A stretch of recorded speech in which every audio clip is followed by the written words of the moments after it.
ตื่นเต้นนะบ่าวมาหาบัดทีมงานมาหาตื่นเต้นเนาะตื่นเต้นสันดีใจหมอบอกว่าเสียงแบบลูกคอเลย เลือดจาง เลือดจาง เลือดจาง ชิมมากิน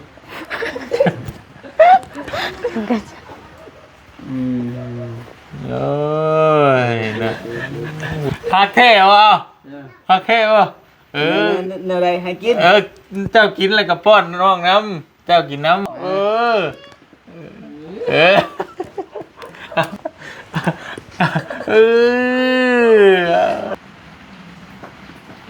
พระมันจะหวานพอหวานนะหวานไหนเบิ่งดูกินเบิ่งดูชิมดูชิมดูอาปากยังขอบบุญขอบคุณเด้อทางพญายใจบุญแม่พิมพ์อยู่พังไทยที่สงสารเมตตาน้องดื่มกับน้องเด่นซื้อมาขอให้แม่สุขภาพแข็งแรงอย่าเจ็บอย่าจนให้ลำรวยให้เฮงปังไปยังไปแบบมันแฉวท่อลงได้บ่นี่ขุดห้อมลงมันได้โอ้ยสนะบ่อยู่เฮือนก็เปิดประตูไว้เลย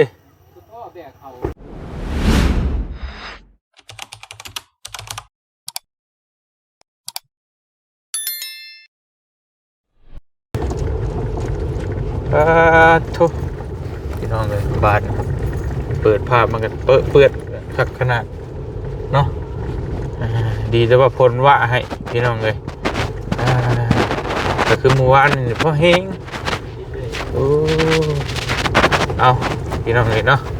กราบทักทายสบายดีพ่อแม่พี่น้องบัดสุขุทุกคนเด้อพี่น้องเด้อกลับมาสู่สภาวะปกติบาดนี่เนาะ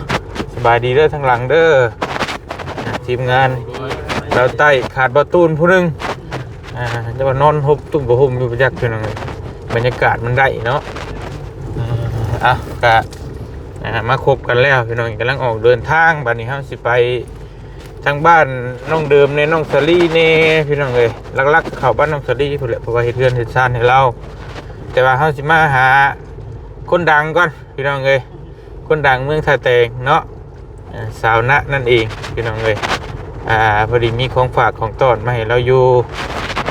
ทางเมพิมพ์เป็นฝากมาให้พี่น้องเลย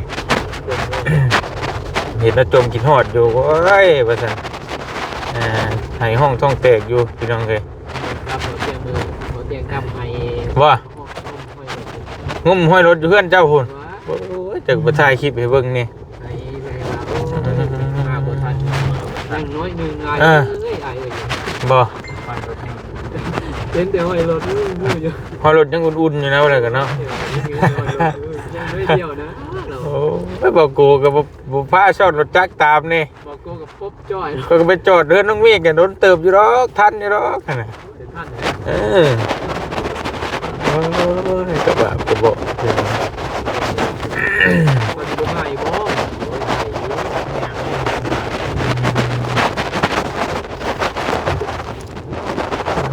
ตัวคือไปดูเพื่อนอยู่พอดี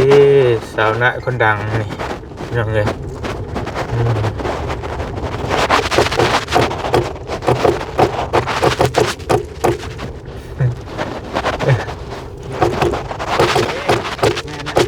ไป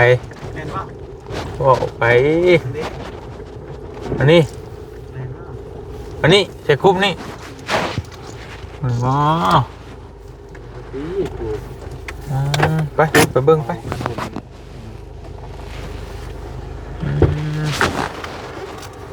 ชนะอยู่เพื่อนบอ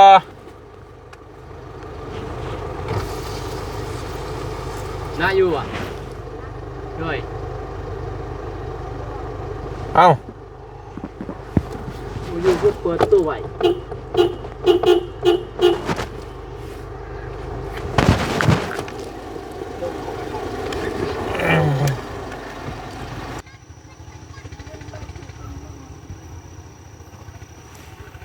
ก็น้ำนี่ก็โลกก็ดีดีเนาะโอ้ยสาวนะบ่อยู่เพื่อนก็เปิดประตูไว้เลย แบกเขาเนาะ เออ โอ้หนาเหี้ยงเลยเนาะ สิเด้แบบนี้เบอร์แล้วจะโทรบ่ติดบ่วะหนูเอ้อ มีสัญญาณ ดังได้ยิงเด้ชนะ ดังได้ยิงเด้ ก็บ่ได้บอกเรานะว่าสิมาหาแต่เก่าก็อยู่เฮือน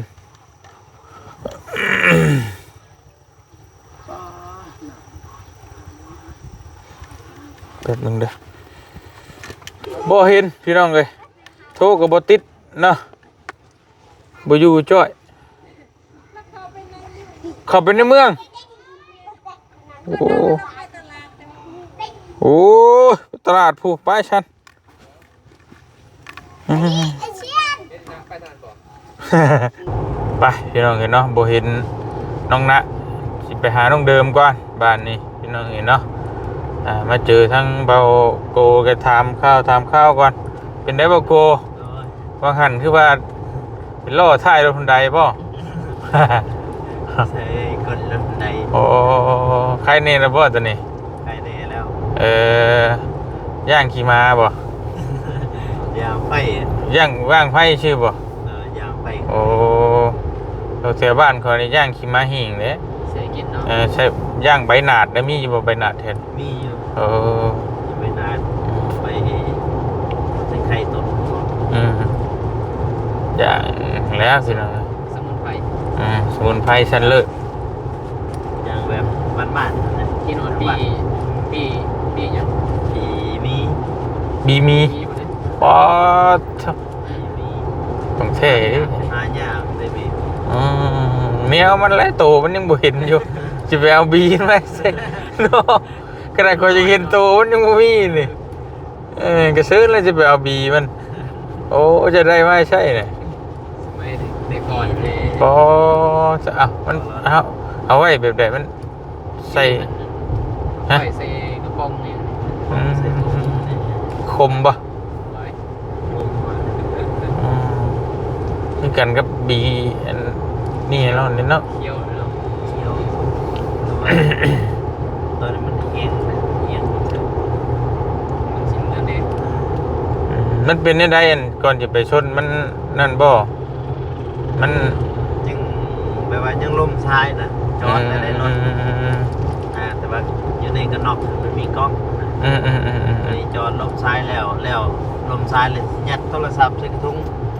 มือก็เล็งไปเลยเล็งใส่เลข2เลข3พอดีเงยหน้าขึ้นมากอ่ะเจอเลยครับ โอ้ย เออในพอดีไปผาดใส่อันนั้นใส่รถในลานรถไปเจ็บเนียนหนาขึ้นตอน เด็ นั้น กๆเบอร์นั้นเนาะ นี่จะบ่มีแนวฮักนะพี่เนาะ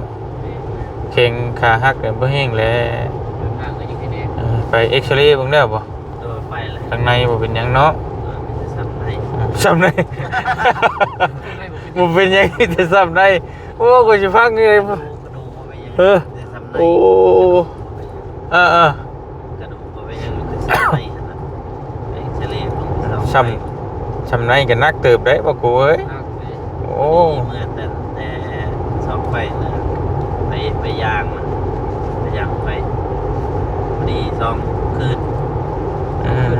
2 คืนแม่ละให้อยู่3พอบ่ไหวเลย โอ้ยเนาะ อยู่ตอนฝนแบบนี้สบายเนาะ มันฮ้อนตอนนั้นเนาะ ตอนนั้นฝนดิ บาดสิเป็นเนาะโอ้ยเนี่ยระมัดระวัง แล้วเราก็บ่ได้เอาหยังเนาะคนตะแดงนะ ไปน้ำรถน้ำเฮือ เราไปแปลง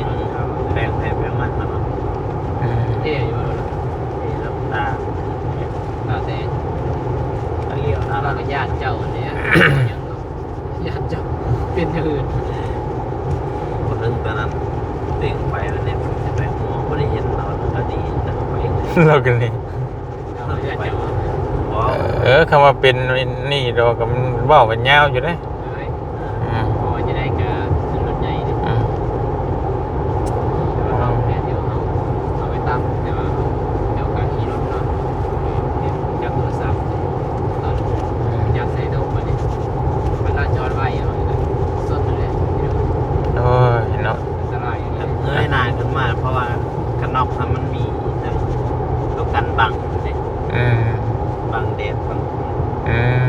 บังรถไปน้ำบัดนี่ ตา บังตา ตาไม่ต้อง โอ้ย เยอะมากเยอะเลย เราเห็นจ่อยนะ แล้วไปไต่ตาเดียวอ่ะ เพราะว่าเราจอดซื้อนะ จอดจุดไต่ตาเดียวแบบโอ้เลยว่าเส้นทางคืนเป็น ดีแล้วเนาะปลอดภัยบ่เป็นอย่างไรก็ดีแล้วเป็นโอเคไปฉันไปหาน้องเดิมต่อวันนี้เดินทางไปหาน้องเดิมต่อก่อนเพราะว่าน้องสาวนะบ่เห็นจ่อยจักไป ใช่ ใช่ แล้วขยันใช้ โอ้ยเนาะ แต่เห็นในคลิปไปหาพุ่นเด้อนะเอ้ย บอกเพื่อนอย่าให้เลย เจอกันขึ้นมานุ่ม เอ้ยโอเคโอเคไปเราจังว่ากันไหมพี่น้องเจอกันจะพุ่นแหละไปหาน้องเดิมต่อก่อนนะ ตื่นว่าจะไปนอน โอ้ว้าวโอ้ยบาดเจ็บแล้วไปปลุกว้าว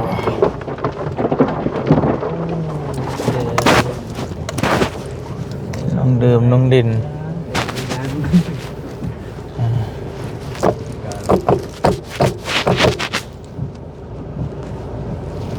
ว้าวฮอดแล้วบ้านน้องเดิมแล้วระบปลูกกาแฟกาแฟจังมาพี่บ่ ไปส่งโรงพยาบาล โอ้ยเนาะ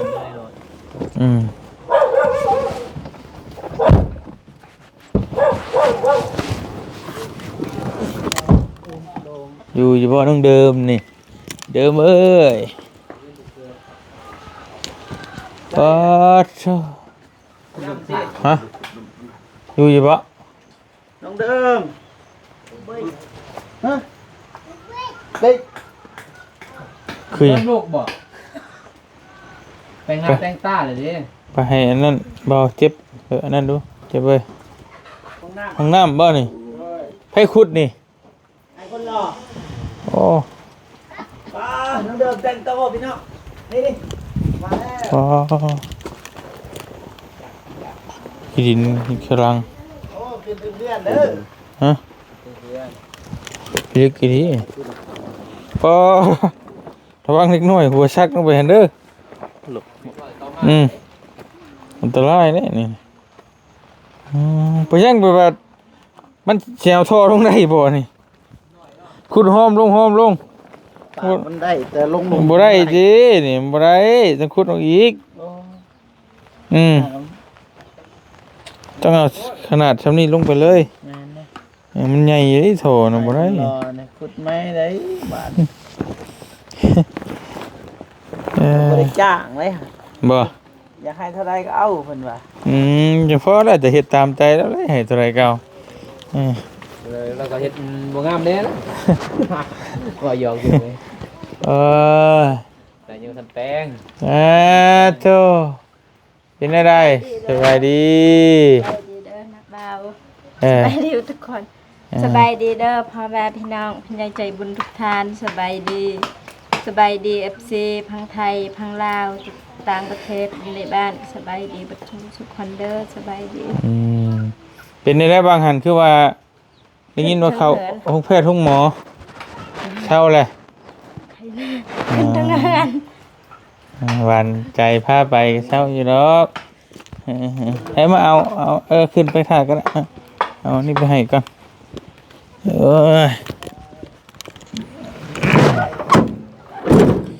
น้องเดิมน้องเดิม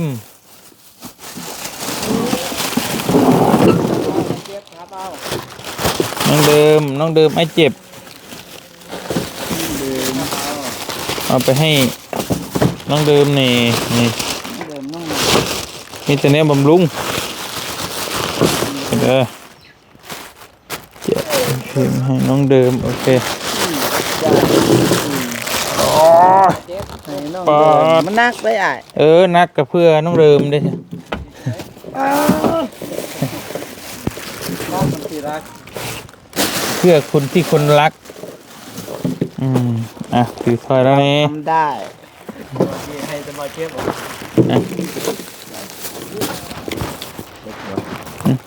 ได้เลยมีหยังแล้วมีแต่เท่านี้แหละไปนั่งเดินสาวนะ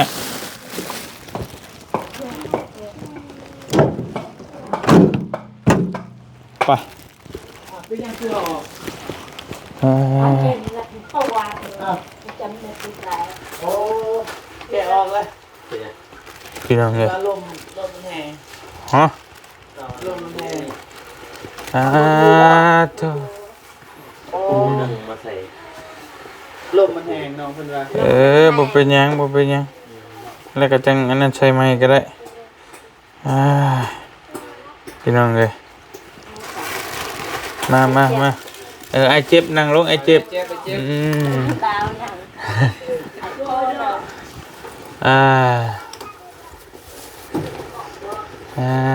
โธ่เป็นอะไรนี่ไข้อยู่บ่เช้าล่ะเป็นหยังก็บางหันนี่ไม่ก่อนละ เยอะตื่นเต้น ฮะ สั่นขนาดตื่นเต้น ตื่นเต้น ตัวสั่น ว้าวอีกเลยมาเจ็บมาหาบ่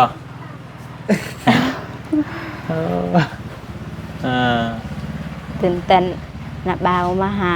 บัดทีมงานมาหาตื่นเต้นดีใจ ปากสั่นเลยนะ เหมือนความดันขึ้นบ่เป็นยังไงหมอเพิ่นว่ายังเพิ่นว่า ตอนน้องเริ่มเจ็บบ่ โดยเป็นอะไรก็แล้วก็เห็นแต่ในคลิป อย่าเรก็เพิ่นว่า โอ้ หนาวแตกเลย เมื่อยเลย เจ็บฝี มันขนาดนั้นเลยเหรอ ได้ไหน ฝีนั่นอ่ะอาการอะไอ้ มันบอกให้ว่าเฮาแทน ตื่นเต้น เดี๋ยวบอกเองเหรออาการตัวเอง อะไรไผเว้าก็ได้เป็นหยังไปเจ็บเว้าก็ได้ ตื่นเต้นออกบ่าว บอกรถ บ่มึงน่า อาการเป็น สั่นเลยนะ เอาแล้ววันนี้เนาะ ตื่นเต้นสั่นดีใจหมอบอกว่า เสียงแบบลูกคอเลย เลือดจาง เลือดจางโอ้ เลือดจาง เลือดจางนี่ต้องบำรุงนะเลือดจางเนาะพี่น้องเลย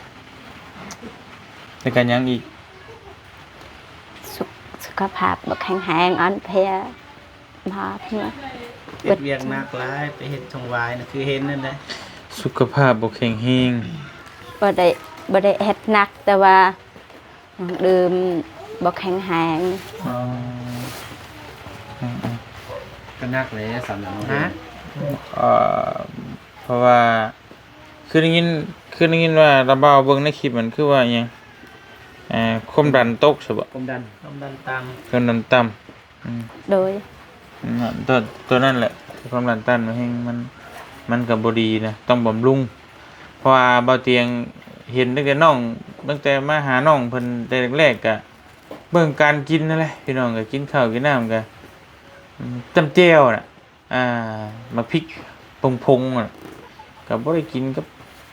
เนื้อปูเนื้อปลาชิ้นหยังอีกก็บ่ได้กินจักสิเอาวิตามินมาแต่ใส่นะมันบ่มีวิตามินแน่นอนแหละว่าแบบง่ายๆสั้นๆก็คือขาดสารอาหารพี่น้องเอ้ยเพราะฉะนั้นก็นี่แหละทั้งอันนี้แม่ป้าพิมพ์เพิ่นเด้อเพิ่นเห็นเด้อ ใจลายเด้อ เสือนะบ่เป็นหยังเพราะว่ามีช่องเตะเลย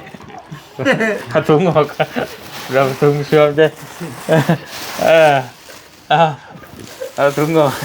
บ่เชื่ออยู่เลย เพราะว่ามันมีช่องอันพี่น้องมีช่องเตะเลยเป็นให้เอาไปให้ชนะพร้อมนี่ในการต้องเดิมพร้อมเดี๋ยวเราเห็นใช่ไหมเอาห้องข่อยไปอีกแล้ว แต่มันคือใครกันนั่นแหละชื่อในห้างว่าเตียงเดียวกันแหละนั่นเด้เบิ่งดูเจ็บเบิ่งดูเมนอยู่บ่ชื่อน้องเดิมฮะ น้องเดิม โอเคน้องเดิมนี่น้องไง นี่เด้บ่มี โอ้มีอันนี้ไอ้ครับไปชอบเองไอ้ชื่อเองอันนี้ โอ้ยนี่พี่น้องนี่เนาะนมเล็กตะซอยนี่น้องเอ้บำรุง เอ้าแล้วก็ปลากระป๋องปลากระป๋องก็เป็นของบ่เตียงดอกสามไม่ครัวบ่เตียงเก่งเลย อีที่เก่งละนี่กันแล้วบอยเนาะนี่บำรุงเลือดตัวนี้นะกินเป็นอยู่บ่เคยกินอยู่บ่ บ่ คนกำลังบุญนะ บ่ได้มันไหนบ่เจ็บเว้ย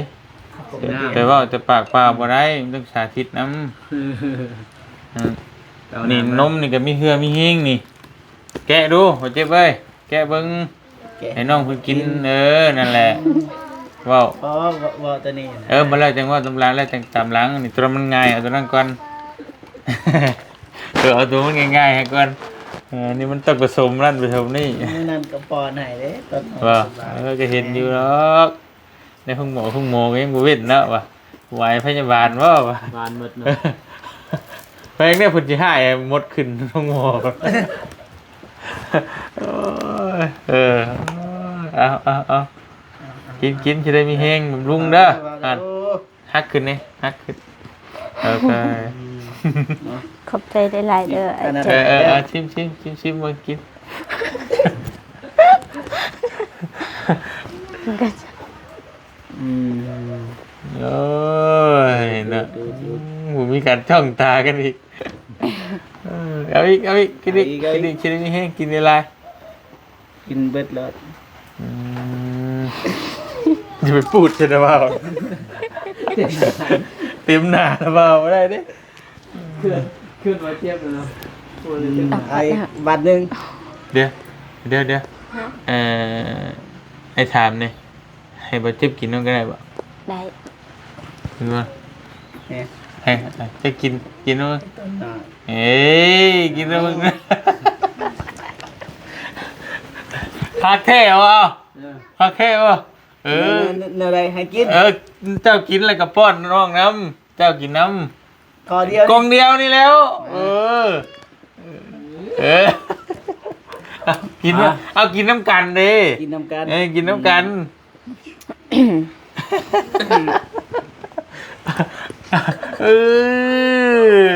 แล้วก็มาดูดมานี่ของดูดแหละ อิ่มเด้อแม่พิมพ์ซื้อให้น้องเดิมแต่ว่า มันเป็นยังน้อยนึงแถมเป็นน้อยได้หลายเติบได้ที่เสียบอยู่ เจ็บดูในเบิ้ล เสียบ หวานนะ หวาน เมื่อยเลยเบิ่งนะป้อนน้ำเลยกินน้ำแล้วก็ป้อนนะคือกินข้าวนะเขาป้อนเนี่ยแล้วก็กินใช่ปากเจ้าของพร้อมในประมาณนั้นเอากินกิน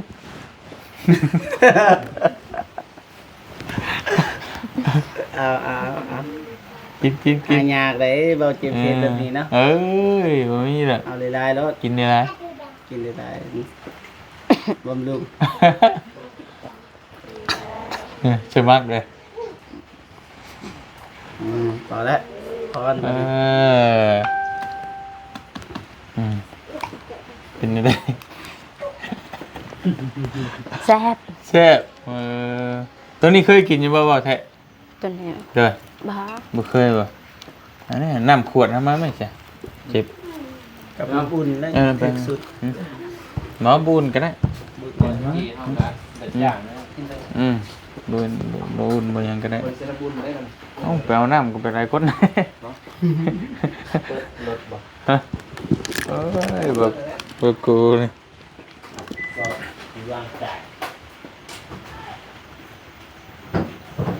ให้น้องเพิ่นกินเพราะว่าคนเลือดจางหรือว่าพวกขาดเลือดนี่พี่น้องกินตัวนี้แหละ มันก็ช่วยได้อยู่แต่กระเพาะสำนึงแต่ว่าคาเทศนะเป็นประเภทพวกอันน่ะตับน้องมากินบ่ ตับหมูตับไก่มากินบ่ บ่เคย กินแล้วบ่ได้ให้อันนั้นต้องเต็มเพิ่นเอ้าใครกินก่อนก็ได้กินให้มันลกก่อนแล้วจังตื่นซะบ่แล้วให้เว้าน้องกินให้น้องเดิมก็ได้ อิ่มเลยได้ ทอกเอาก็ได้ใส่อิ่มก็ทอก ได้ทอกก็ นะไอ้ต้องกินก่อนก็ได้กินแล้ว บ่ได้บ่มัน มัน ผิด หักกันนี่สิไปให้ทานครับ ยังอีก มันมีได้2พา เออ เลยติ ได้สาธิตให้น้องเบิ่งนี่เออ ขอบใจ อืม เอาละส่วนลายกินใส่จอกบ่เคยใส่ ก็บ่เป็นหยังมันบ่มีจอบ ประมาณว่า บ่ถอกชะรดบ่ได้เกี่ยวดอกจอกจอกเด้อศูนย์เด้อ อืม เบิ่งเด้อ เอาพอละมันจะหวานพอ บ่หวานนะ หวานได้หวานเติบได้พอได้แล้วเต็มเลยมันสิเขย่าบ่ได้ได้แล้ว ยังมีสำนีพอดีเด้อ มันสิเขย่าได้บ่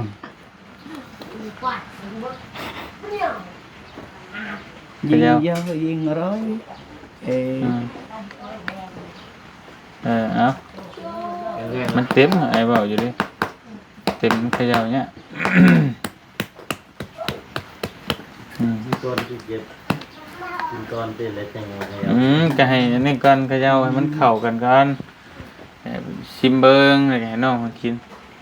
ให้ช่ำคือน้ำมันรสจักอยู่เนาะทำกันพอดีเด้อตับหมูนี่พวกตับพวกอย่างนั้นมันสิเพิ่มวิตามินพวกขาดเลือดขาดอย่างชิมเบิ่งชิมห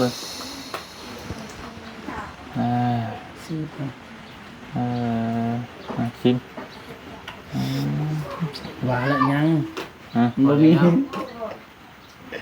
ยัง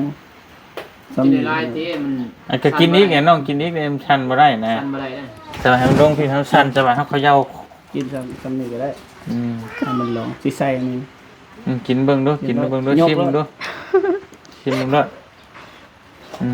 ก็เห็นบ่ว่าใส่ว่าน้อยแล้วมันแดงกินแล้วหัดบุกเลยน่าได้ก็ได้น้องจะกินได้ก็ได้กินธรรมชาติจ้ะอาปากยังกินหลายๆแล้วหวานป่ะใส่จังหน่อยก็ได้เพราะมันบ่ได้ใส่ให้มันหวานนะบ่ให้มันหวานเด้บ่ได้คือเฮาชงกินแบบนั้นเด้เฮากินแบบเผ็ดนี่สินั่นแหละฮะก็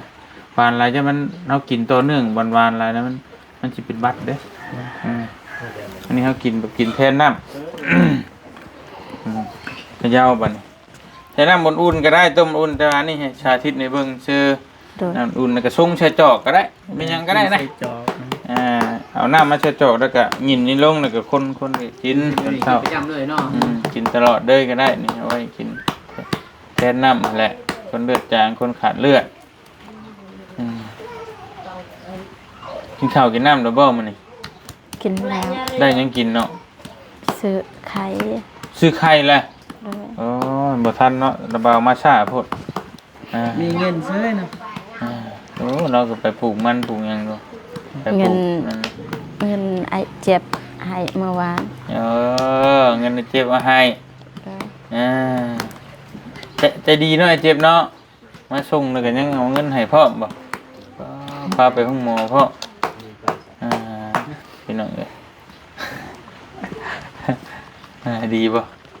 เจ็บดีป่ะดี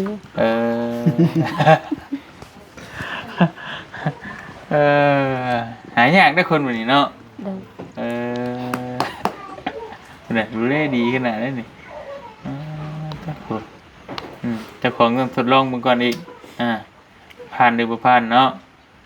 อะไรเงี้ยแต่วันเดิมพอดีแล้วเพราะวานมันจะเป็นวัดได้ต้องกินวานอะไรกินแทนน้ำไปสินะขอบใจได้เลยงบ2 มื้อเลยก็สินบมือเดียวงบ2 มื้อเอาปรุงลงก่อนจังขอบใจก็ได้แบบนั้นแหละหรือว่านมือก่อนจังหับก็ได้เด้อไอชิบอกเวลาเฮาหับเครื่องหับของนะแต่ว่าเฮาเบื้องหนึ่งหับเบื้องหนึ่งนี่มันยังบ่งามบ่แม่นแต่ว่าบ่เจ็บดอกบ่นุ่งบ่กูไผเอาเครื่องให้กะหรือว่าน้องสิหับมาก่อนแล้วก็เอาไว้ถ้าถูกต้องแท้ก็เฮาก็นบมือก่อนแล้วจังเอาเครื่องเอาของน้ำเพิ่นประมาณนั้นแหละเอาเครื่องของนี่ก็เป็นของแม่ป้าพิมพ์เด้อผู้ที่ว่า ซื้อเสื้อผ้ามาฝากน้องรอบก่อนนั่นแหละที่ระเบาลงมารอบก่อนนั่นแหละกับผู้เก่าเพิ่นเป็นคนไทยอยู่ทางฝั่งไทยเพิ่นก็ซื้อซอยอุดหนุนซอยห้านบ่เตียงพี่น้องเอาลงมาให้น้องในมื้อนี้ก็ป้าโธ่ผ่าน ในพิมพ์น้องเพิ่นน้องแดงพูดแล้ว โดยผ่านมาหลายเมืองเลยนี่นะโค้งขึ้นเชปูนผมโค้งขึ้นเมืองพีนเมืองผมผ่านมาจากเมืองบุหัน นอนสารวัตร เมืองชองชำแขงไม่ได้หาผ่านเป็นสารวัตรผ่านไปโค้งมาพี่ย่านไข่แตกนะกับพวกหิงแตกเร็วจ้ะ ใครตอนน่ะ เนาะเสียงเริ่มเปลี่ยนนะได้พี่น้องพอมันก็เปลี่ยนดีๆเลยอากาศก็เข้ามาพี่ก็เปลี่ยนได้เลยพี่น้องอยู่บ้านน่ะฮ้อนลงมาพี่ผัดนี่ใส่เสื้อแขนยาวนี่สบายปกตินี่บ่เตียงกลางเว้นนี่ใส่เสื้อแขนยาวนี่โอ้เหือปดตะพี่น้องเลย นั่นแหละก็ได้มันมีของสานะนี่แต่ว่าไปหาสานะมันบ่เจอพี่น้องนี่ก็ได้มาหาน้องเดิมก่อนแล้วจังสิวนไปหาเราใหม่อีกก็สิไปเยี่ยมยามทั้งน้องชาลีพร้อมเพราะว่ากำลังเฮ็ดเรือนเฮ็ดซานอยู่พี่น้องเห็นแล้วบ่เฮือนใหม่น้องชาลีเบิ่งแล้วบ่ เห็น เห็นไหมใช่ ไอตูนพาไป ตอนมันเกิดไอโก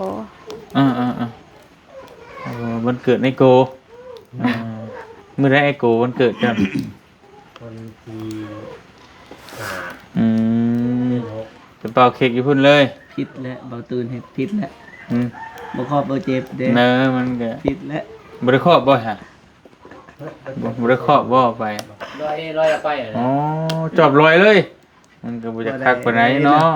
บ่จะคักปานไหนมันต้องบอกต้องแจ้งกันกันได้ว่า บ่เจ็บเบิ่งนี่ยันพึ่งมันเจ้าตาพุทธติดยังบ่ได้ติดยังบ่ได้ กัดเขียวกัดกอดดีว่าเอ้ยเนาะไปก็ไปน้ำไม้น้ำน้องชื่อเนาะคือก็เป็นไอ้น้องชื่อเป็นในใจก็บ่เจ็บคือเก่าหั่นแหละคู่กันแล้วไม่แค้วกันดอกเห็นว่ากันเนาะอันดอกมือขอบมุกขอบใจทั้งแม่ป้าเพิ่นเด้อน้องเด้อเว้าใส่นี่เด้อเพิ่นนั่งเบิ่งอยู่เด้อ ขอบบุญขอบคุณเด้อทางพญายใจบุญแม่พิมพ์อยู่พังไทยที่สงสารเมตตาน้องดื่มกับมังแดนซื้อมาให้เล็กตะซายปลากระปังและน้ำแดงมีขอบบุญหลายๆเด้อขอให้แม่สุขภาพแข็งแรงอย่าเจ็บอย่าจนให้ลำรวยๆให้เฮงๆปังๆเฮ็ดเวียกการงานอันใดก็ขอประสบผลความสำเร็จให้อายุของมันควันยืนนอนก็ได้เงินหมื่นตื่นก็ได้เงินแสนไปที่ใดก็ขอให้ไปฮอดจอดถึงมีคนหักคนหอมปรารถนาสิ่งใดก็ได้สิ่งนั้นเด้อแม่สาธุสาธุเนาะพี่น้องเลยเนาะก็เอาไว้กินเด้อน้องเด้อพี่น้องเลยไว้กินแบบชื่อที่เราเจ็บสาธิตให้เบิ่งนั่นแหละหรือทำบุญได้ส่งแค่ยังก็ได้นะใส่น้ำเขากินนั่นแหละบ่ได้มีพิษมีถือดอกพี่น้องเอาไว้กินจะได้มีเหือมีแห้งท่านได้แล้วซั่นบ่พุ่นมาก่อนบ่หรือว่าจังได๋ยังบ่ทันได้แล้วแต่บ่สบายมาพักผ่อนก่อนเพราะว่าเฮ็ดหนักโพดได้พี่น้องขนาดบ่เตียงนี่ไปก็ภายในแล้วมื้อน่ะบ่นุ่งเนาะ3คนเฮาไปมื้อน่ะเนาะโตตาจนลายน่ะย่างลงไปบ่ขึ้นมาย่างจะโตได้น่ะนี่มันอองอีกโอ้บ่ได้ไหวแล้วพี่น้องแต่ว่านักสุดแล้วสำหรับเบียกงานน่ะนะสำหรับผู้หญิงคนหนึ่งเติบหนึ่งอยู่ก็พักผ่อนก่อนได้จังไฟไหม้เนาะเนี่ยบำรุงก่อนไข่นี่ก็บำรุงเด้อต้มกินมื้อละหน่วย2หน่วยก็ได้แต่กินของมื้อมันมีวิตามินไข่ทำยัง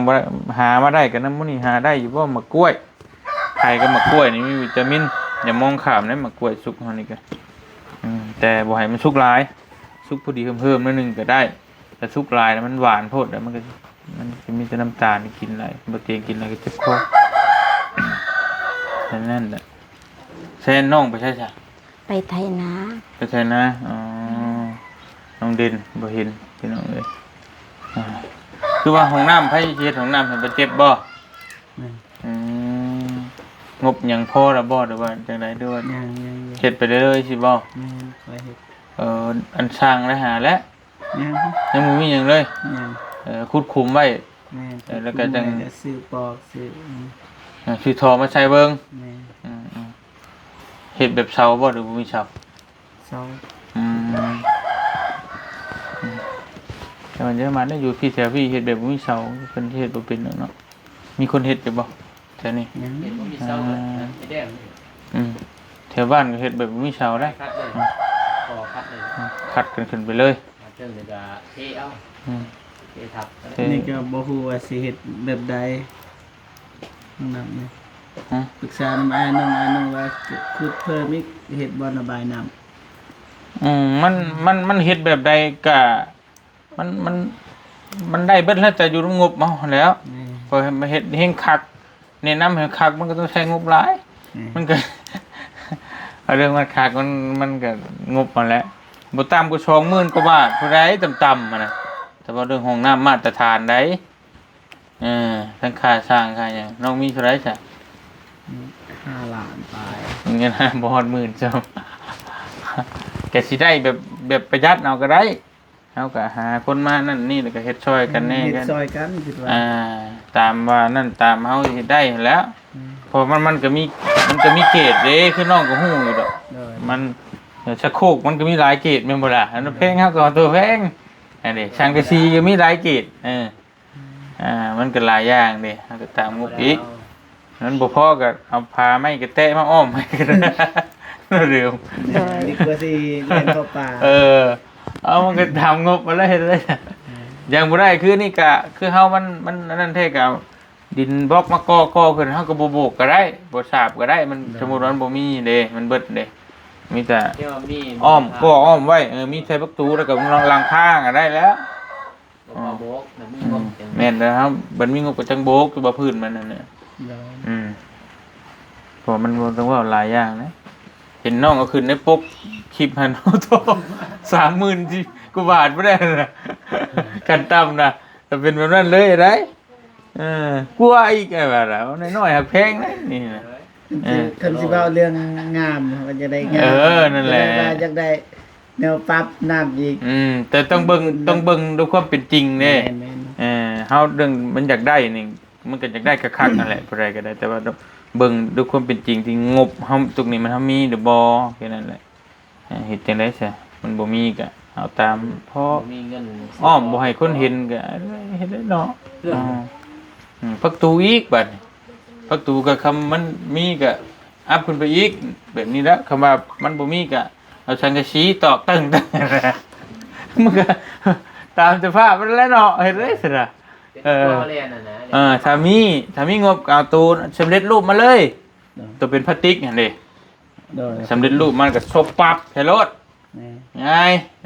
แต่มันก็แพงได้ซะ แพง อันหนึงก็6-7แสนนะ นั่นแหละ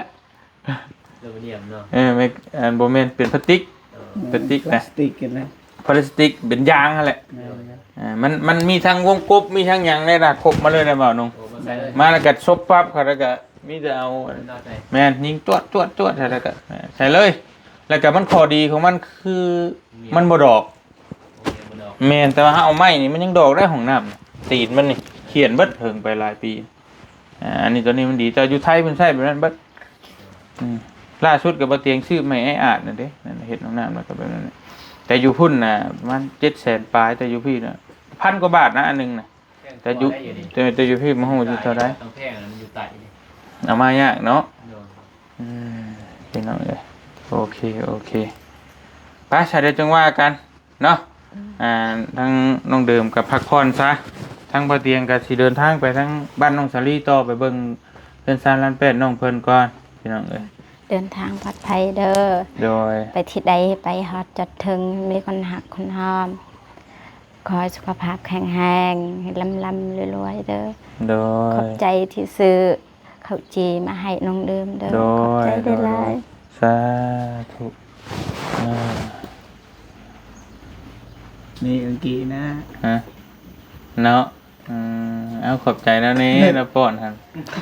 ใจกับหนึ่งก็พอแล้ว ขอบใจได้หลายเด้อไอ้เจ็บ หน่อยใจดิแชร์ป้อนได้ดีว่ะชงให้ยังดีอีกเนาะบ่ติได้บ่ติได้เนาะส่งเรียกผู้บอยให้เดี๋ยวผมเกียร์มาอีกเลย น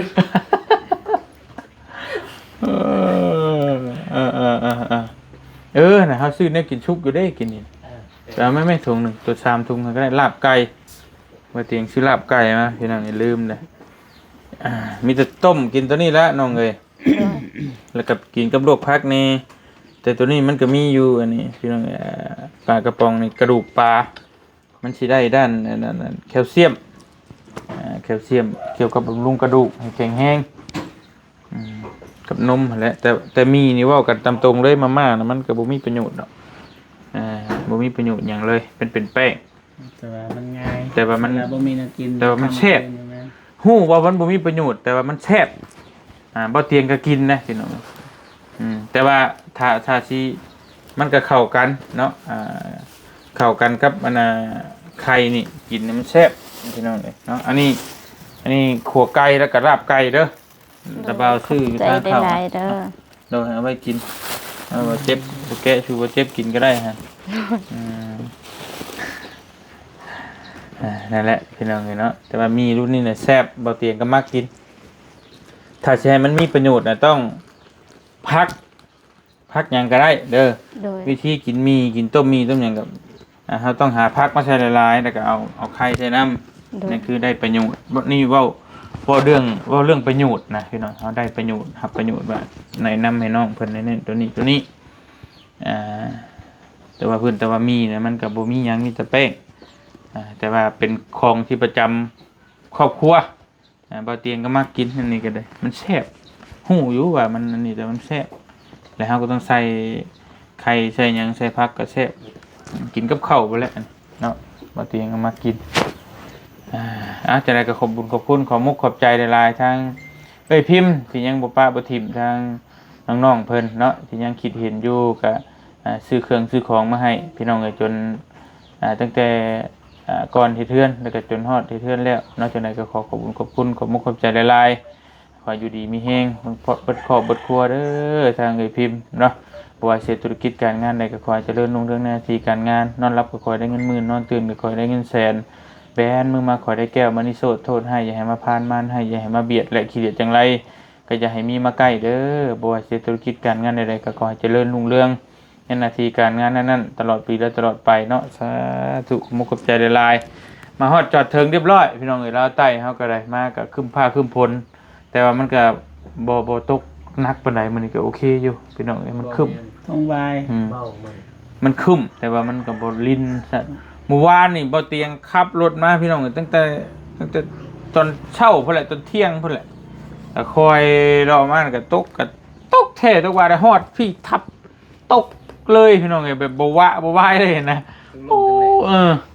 แต่เก่าเฮายังว่าถ้ามันตกเป็นช่วงแล้วก็ไปแล้วก็วะแล้วก็นี่อยู่มีช่วงวะอยู่แต่นี่บ่เลยใส่ตาดตั้งแต่กลางคืนพุ่นตื่นมาน้ำกันแม่นไหลเลยใช่โปนก็ท่วมอึดพึดทัน ตกตัวพระ โอ้พี่น้องเอ้ยพายุเข้ามาทางเวียดนามเนาะ เฮาก็พอฮู้อยู่แต่การภารกิจเฮาก็ต้องภารกิจพี่น้องเนาะแต่ว่าบ่ยุ่งยากอีหลีเฮาก็ไปนะพี่น้องเนาะถ้าว่ามันนอกจากว่ามันน้ำท่วมทางขาดไปสิเฮาไปบ่ได้ก็ต้องจำเป็นต้องหยุดพอไปได้เฮาไปก่อนเนาะไปซะมีแต่จบได้ท้ายแล้วก็เฮาสิขอตัวลาไปก่อนพี่น้องบัดนี้เนี่ยเรื่องไฟฟ้าเฮาเลยซะเบิ่งหาเรียบร้อยแล้วบ่เบิ่งดูให้พี่น้องมึงดูเปิดมึงดูโอ้เกือบลืมเด้พี่น้องเอ้ยนี่เพราะมื้อนั้นบ่เตียงเมื่อก่อนเด้มีหยังระบาดนี่ได้ไฟฟ้าได้ดีใจแฮงบ่เจ็บเปิดมึงดูอ๋อโตคักสบายบ่น้องเดิมบัดนี้ สบาย สบายเนาะ โดย เดิมมันเป็นไงแล้วก็อยู่ลุม หุงเบิดเลยเนาะ ลุมเปิด โดย ตื่นมาบ่เรามาใส่ให้ หึ ตื่นมาบ่หลังจากระเบ้าเมื่อนี่เรามาใส่ให้บ่ แม่ โดย พอมื้อนั้นบ่มื้อแรก โอเคเน้นนาทาวอนคักอยู่น้องนี่เนาะ ดึงไม้นี่ดึงซ้ายเป็นสายดำต้องไปเอามือ คักน้องเรื่องผมตื่นกันมาเรียบร้อยบ่หรือว่าได้ไดตัวใดตัวลุมฮะคักแล้วบัดนี้โอเคละสมบูรณ์ทุกอย่างเหลือแต่ห้องน้ำถ้าได้ห้องน้ำปั๊บเนี่ยมันสมบูรณ์บ้านน้องเดิมนี่มีน้ำมีห้องน้ำมีไฟซ้ำนั่นแหละพี่น้องไอ้คนเฮามันก็ซ้ำนั่นแหละมีเฮือนอยู่เนาะเบิดหันก็หากินเองบัดนี้ โดย ถ้าบ่ได้เลยเนาะบ่เจ็บมันต้องแบบนั้นเลยมีแต่หาคบหากินได้ไหมเนาะหาเฮ็ดเวียกเฮ็ดงานเอาบัดนี้เพิ่นช่วยซ้ำนั่นเด้อ สำเร็จก็ดีอกดีใจแฮง โดย สำแบบเอาได้เกิดใหม่สำ ก็บอกว่าปานนั้นดอกแต่ว่าก็ สำเทวดา โอ้ยซาธุให้เจ็บเลยจ้ะ คือกัน แกอย่าไปเบาเอ้ยได้พาไปหาห้องหมอห้องหยังบ่ธรรมดาได้หรือว่าก็ได้บุญได้กุศลนำกันเบิดนั่นแหละช่วยกัน นี่ข้างนอก เต็มแล้วผมเป็นหยังกันแล้วแต่เจ้าของเฮือนน่ะรู้เล่เอาแล้วไล่เอาแล้วน่ะเพิ่นเฮ็ดให้เด้ ขึ้นเยฮอ สิแล้วถ้าบ่เตียงเคยไปซอยมาหลายบ้านหลายเมืองก็ได้พี่น้องมีแต่ก็ว่าเฮ็ดให้เพิ่นสมบูรณ์แล้วก็มีแต่ว่าโดนๆเฮาก็สิมาเยี่ยมเทื่อนึงเพิ่นพอได้พักได้เช้าได้โอเคแล้วเด้พี่น้องเนาะแต่ก่อนนี่เฮาก็ตอนท่านได้มีหยังเฮาก็เร่งมือก็นี่ก็ถือว่าชมเชยทั้งทีมงานเราใต้พี่น้องเฮ็ดรับเป็นงานแรกเฮือนหลังแรกแต่ว่าเฮ็ดได้ดีนะครับก็เนาะถือว่าผ่านได้แหละพี่น้องงามทั้งสร้างพร้อมกับเฮ็ดคักถือว่าโอเคพี่น้องเป็นเรือนซ่านหลังแรกที่ได้เฮ็ดเนาะสุดยอดดีใจนำไปเด้อสันเด้อล่ะเด้อบัดนี้เด้อ โดย จะเบาไปหาน้องสลีก่อนโดยพี่น้องเลยไปพี่น้องบ่เตียงขอตัวเดินทางไปเยี่ยมยามทำข้าวทั้งน้องสาลีก่อนบ่ฮู้ว่าเป็นจังไดเพิ่นเฮ็ดได้อยู่บ่สร้างเท่านั้นก็พี่น้องเอ้ยเนาะผลวะเนี่ยน่ะก็จะเฮ็ดได้อยู่พี่น้องเอ้ยไปเดินทางก่อนอยู่ดีมีแฮงเบิดสุขุสุขคนเด้อพี่น้องเด้อสบายดีเด้อไปเดินทางก่อนไปบ่าวเจ็บหรือสิอยู่น้องเดิมบ่